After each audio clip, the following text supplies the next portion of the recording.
Well, good morning, crew. Hope you're doing well. It's Sunday morning, early.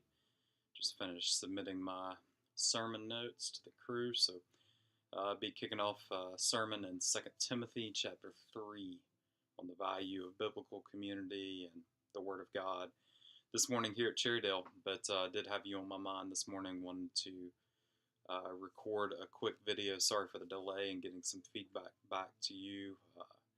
The typical computer issues got me this week. We updated computers around the church and couldn't figure out how to get back online. So grateful for you, grateful for your work. Seemed like there were some really good comments. Did want to encourage you to check out some of the posts and feedback I gave. I'm thankful for the way that many of you directed questions to me in regards to church planting and revitalization. If you know anything about our story, we came back to Greenville 7 years ago to start a church here in Greenville. I noticed online, and I think this is a very valuable question. Many of you were interacting around the value of planting a church in a place like Greenville. Is that really necessary? Well, on the one hand, it does seem like there are churches on every street corner. Do you have an abundance of churches in comparison to harder to reach places? I think a number of the motives for me, one was what was going to be the best contextual fit. And I felt like, at least at this season in my life, my knowledge of Greenville and my connections here made it particularly appealing to position myself to train and deploy leaders from what was really fertile soil here in Greenville. Didn't seem like there were a whole lot of churches that were living with that intent, that missionary strategy. The language we use is an aircraft carrier, really desiring to equip and send. So we came back to Greenville with that purpose. Secondarily, clearly the population figures would substantiate the need for a host of other churches, some 600, 700,000 people in Greenville.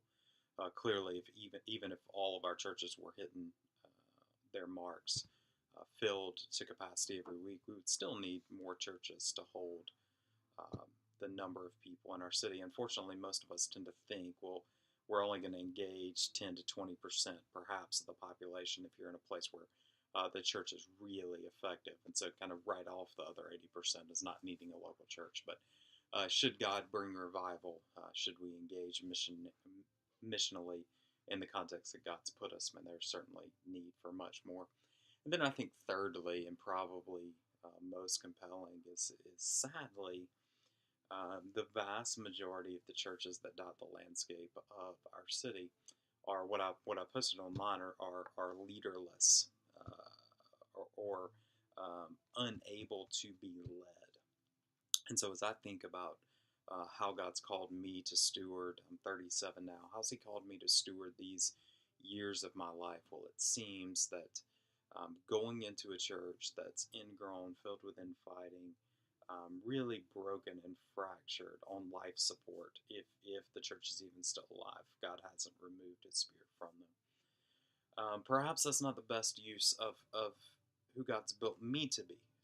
This is clearly not an argument that God doesn't send certain people to do that. I think there is a need. What I see, unfortunately, are a lot of young men sensing a call from God who, in our city, can find a church staff position. They can find a pastorate. There's so many churches that are empty, that don't have pastors, can't pay pastors, that it's pretty easy to find a pastoral role.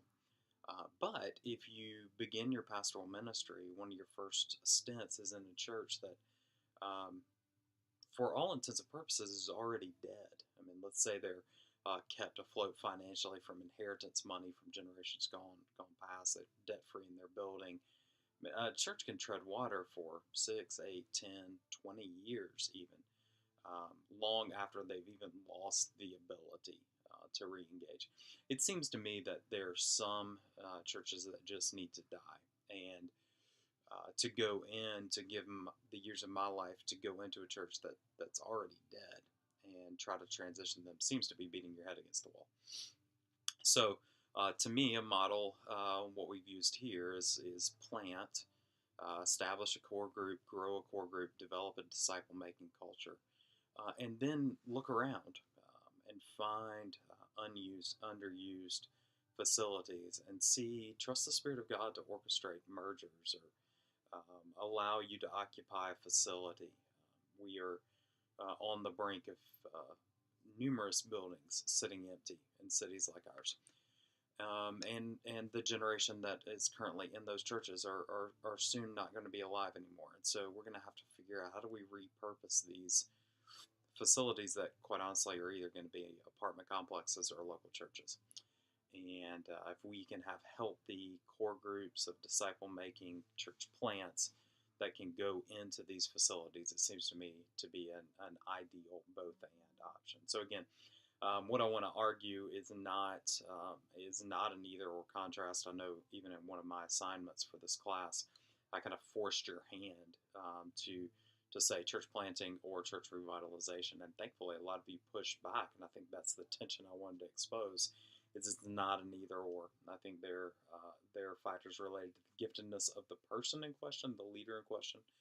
I think there are contextual missiology factors, sometimes going into a church that has a reputation in the community of being dead, being opposed. Like let's say, who wants to go in and try to revitalize Westboro Baptist Church, right? I mean, it has such a reputation in the broader community and even in the nation at large that you're going to be working upstream. So that seems completely unwise.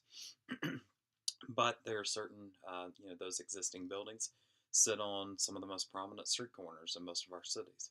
So the ability to go in and engage in your local schools or businesses could be a home run. And then asking questions about the church in question. If you're thinking revitalization, is this a church that I can lead?